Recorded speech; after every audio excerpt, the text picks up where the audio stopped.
જય ભીમ ગુજરાતના digital platform પરથી હું પ્રવીણ કુમાર.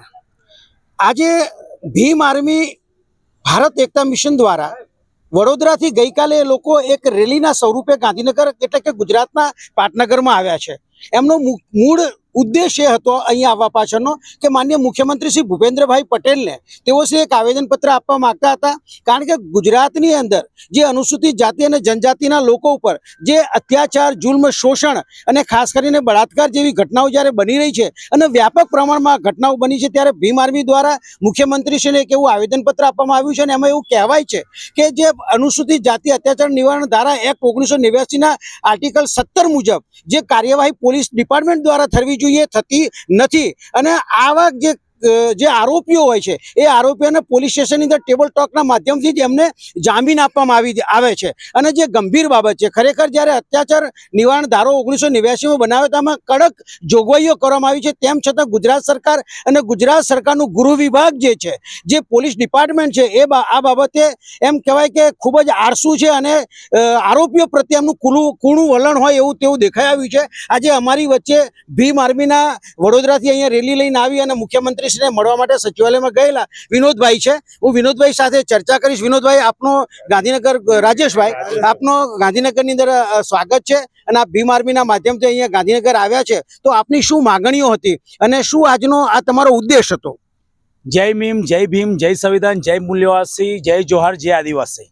ભીમ આર્મી ભારત એકતા મિશન દ્વારા આજ રોજ અમે ગાંધીનગર આવ્યા છે. ગાંધીનગર આવવાનું મુખ્ય કારણ છે અનુસૂચિત જાતિ, અનુસૂચિત જનજાતિ અને મુસ્લિમ સમાજ પર થતા અત્યાચાર. પોલીસ દ્વારા જાતિ ધર્મ જોઈને, સરકાર દ્વારા જાતિ ધર્મ જોઈને કેસ કરવામાં આવે છે, કેસ લેવામાં આવે છે અને સજાઓ પણ એ પ્રમાણે કરવામાં આવે છે. આવું ભારતનું બંધારણ ક્યારેય નથી. ભારતનું બંધારણ બધાને સરખો સમાનતા ન્યાય આપે છે.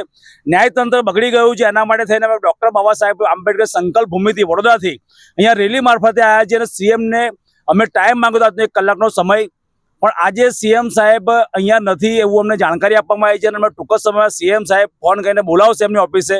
અને જે એટ્રોસિટી એક્ટની અંદર ટેબલ જામીન આપણે તાત્કાલિક ધોરણે રદ થાય અને બધાને સમાનતાનો હક અધિકાર મળે, એના માટે આજે અમે આવ્યા છીએ. અને એટ્રોસિટી એક્ટની જે જોગવાઈ પ્રમાણે લોકોને કમ્પન્સેશન મળવું જોઈએ એ પણ મળતું નથી અને પોલીસ દ્વારા એ લોકોને ટેબલ જામીન આપી દેવામાં આવે છે. એટલે એટ્રોસિટી કેસ વધુમાં વધુ વધી રહ્યા છે. આરોપીઓને છાવરવાનું કામકાજ થઈ રહ્યું છે અને જ્યારે પણ એટ્રોસિટી થાય છે એટલે પોલીસ પણ કમાવાનો એક મોકો મળી જાય છે કે આરોપીને અમે ઢીલાસ આપીએ અને કંઈ કટકી કરી લઈએ અમારી. એટલે હવે આવું ભારતના બહુજન સમાજના લોકો કે વડોદરાના કે ગુજરાતના લોકો સહન કરે નહીં.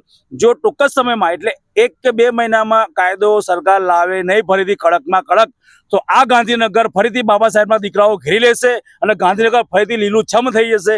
એવી અમે અત્યારે સીએમ સાહેબના પીએને નોટિસ આપીને આવ્યા છીએ. અને આ નોટિસ નથી, અમે ચેલેન્જ કરીએ છીએ કે જો અમારી માંગણી માનવામાં નહીં આવે તો ટૂંક જ સમયમાં આ ગાંધીનગરને સંપૂર્ણ એની વ્યવસ્થા ઠપ કરી દેવામાં આવશે.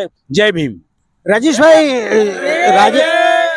રાજેશભાઈએ જે આહવાન કર્યું છે અને જે આક્રોશ ઠાલ્યો છે એ બાબતે અન્ય પણ એમના સાથે ઘણા સાથીદાર મિત્રો આવ્યા છે. આપનું આ બાબતે શું કહેવું છે?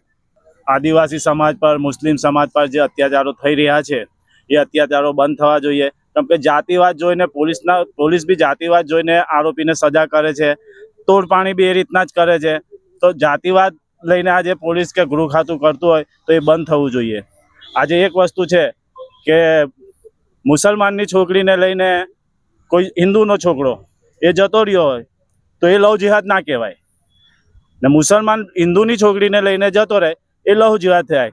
તો એ બેવ માટે એક કાયદો રહેવો જોઈએ. આ જે બેતરફી કાયદા કરે છે એ કાયદા હંમેશા બંધ થવા જોઈએ. આ સાથે અમારી સાથે બીજા પણ એક ભીમ આર્મીના આજે કાર્યકર્તા અહીંયા આવ્યા છે અને તેઓ પણ આ બાબતે એમના મંતવ્યો રજૂ કરશે. જય ભીમ, જય સંવિધાન. અમે ગઈકાલ તારીખ 6 બાબા સાહેબ આંબેડકરની સંકલ્પ ભૂમિથી સંકલ્પ ન્યાય યાત્રા લઈને નીકળ્યા હતા. અમદાવાદના જુદા જુદા વિસ્તારોમાં ફરી અને આજે અમે ગાંધીનગર સંકુલ 1 સામે બાબા સાહેબ આંબેડકરના સ્ટેચ્યુ સામે એકત્રિત થયા હતા.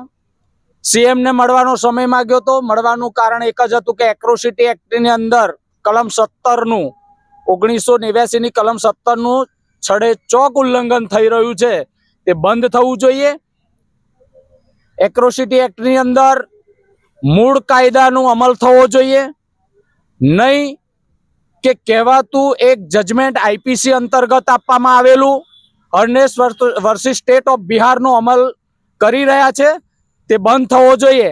આ માગણી સાથે મળવા માટે આવ્યા હતા, પરંતુ સીએમ પોતાના કાર્યક્રમોમાં વ્યસ્ત હોય અમને અમારો નંબર લીધેલો છે અને ત્યારબાદ ટૂંક સમયમાં મળવાનો સમય આપશે તેવી પાક્કી બાંયધરી ખાતરી આપતા અમે મળી અને પરત આવેલા છે.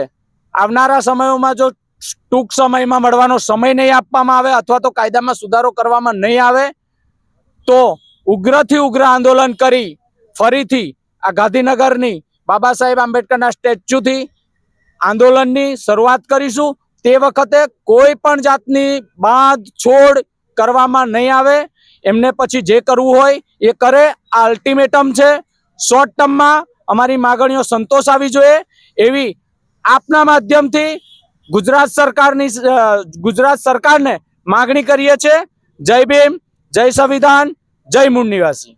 તો આ હતા ભીમ આર્મીના કાર્યકર્તાઓ. સાથે સાથે આજે ગુજરાતના પાટનગર ગાંધીનગરની વિધાનસભાની સામે ડૉક્ટર બાબા સાહેબ આંબેડકરનું જ્યાં સ્ટેચ્યુ આવ્યું છે ત્યાં અન્ય પણ બીજા કાર્યકર્તાઓ અહીંયા ઉપસ્થિત રહ્યા છે, કારણ કે આજે ખૂબ મોટી સંખ્યામાં અહીંયા કાર્યકર્તાઓ આવ્યા છે એમની માંગ લઈ. અને એમનો મુખ્ય મુદ્દો જે છે આજે એ મુદ્દો એ છે કે ભાઈ અનુસૂચિત જાતિ અત્યાચાર નિવારણ ધારા એક્ટ 1989ની અંદર જે ભારત સરકારના અંદર જે મંજૂર કરવામાં આવ્યો છે અને અનુસૂચિત જાતિ જનજાતિના ઉપર જે અત્યાચાર ને જુલ્મ થાય છે અને ખાસ કરીને બળાત્કારની ઘટનાઓ વારંવાર દિન પ્રતિદિન ગુજરાતની અંદર બનતી ગયું છે. અને ગુજરાત જ્યારે એમ કહેવાય કે જંગલ રાજ તરફ ધકેલાઈ રહ્યું હોય એવી ઘટનાઓ જ્યારે બની રહી છે ત્યારે ગુજરાતના મુખ્યમંત્રી આ બાબતે હરકતમાં આવવો જોઈએ અને એના આ જે આ લોકોનો આક્રોશ છે આક્રોશને સાંભળવો જોઈએ. અને આ જે એમણે અલ્ટિમેટમ આપ્યું છે એવું વારંવાર ગુજરાત એક વિકાસશીલ રાજ્ય છે અને ગુજરાતની જ્યારે પ્રગતિના પંથે હોય, ગુજરાતની શાણી પ્રજા જ્યારે વિકાસના માર્ગે જતી હોય ત્યારે આવા ઘટના ના બને એ બાબતે મુખ્યમંત્રી પણ ખરેખર આદેશો આપવા જોઈએ. તેમ છતાં બીજા એક પણ કાર્યકર્તા છે જે એમની વાત અહીંયા રજૂ કરવા માંગે છે. જય ભીમ, જય સંવિધાન, જય ભારત. આ વાત રજૂઆત કરતા પહેલા તો બહુ તકલીફ થાય છે. અને રજૂઆત શાની? પહેલી વાત તો જે 1989માં આઈપીસી ધારા પ્રમાણે આ બંધારણ તો પહેલા ડૉક્ટર બાબા સાહેબ આંબેડકરે ભારત દેશને એક દેણ છે. આજે વિશ્વગુરુએ ભારત દેશનું વિશ્વની અંદર જે મોટામાં મોટું બંધારણ છે એ આપણા ભારત દેશનું છે. 1989નો આઈપીસી ધારા પ્રમાણે આ લોકો, મને એવું લાગે છે કે એજ્યુકેશન છે પણ એજ્યુકેટ થયા નથી એવું લાગે છે. એક કલેક્ટર સાહેબશ્રીના આવેદનપત્ર આપતા હોય અને હરેક આઈપીસી ના લોકો જે હોય, આઈપીએસ અધિકારી, એના આવેદનપત્ર આપતા હોય પણ કોઈના હજુ કાન ખુલતા નથી. મારે આપને એ પૂછવું છે કે આ બાબતે કે અરનીશ કુમારનો જે સ્ટેટ ઓફ બિહારનો જે ચુકાદો છે જેમાં 7 વર્ષ કરની સજા જે હોય એ સજાના અનુસંધાને આ જજમેન્ટના ગુજરાત સરકાર અપનાવી રહી છે, એ બાબતે આપનું શું કહેવું છે? પહેલી વસ્તુ તો એવી છે કે તમારા મીડિયાના માધ્યમથી એક પહેલા સંદેશો આપવા માંગીશ. એસસી, એસટી, ઓબીસી આ બધાએ ભેગા થવું પડશે. આ એક જંગ એક ભીમ આર્મી એકતા મિશનનો નથી, આ બધા જ લોકોનો છે. તો અરનીશ કુમારના જજમેન્ટ ઉપર એમને જ્યારે એવિડન્સ ભેગા કરી સુપ્રીમ કોર્ટ, હાઈકોર્ટ સુધી લડી અને એ જજમેન્ટ લાયા ત્યારે 1989ના આઈપીસી ધારા પ્રમાણે એવું છે જ નથી કે કોઈને ટેબલ જામીન મળે. એટ્રોસિટી એક્ટ એટલે જ્યારે બાબા સાહેબે બંધારણ લખ્યું એક હક ને અધિકાર આપ્યો છે.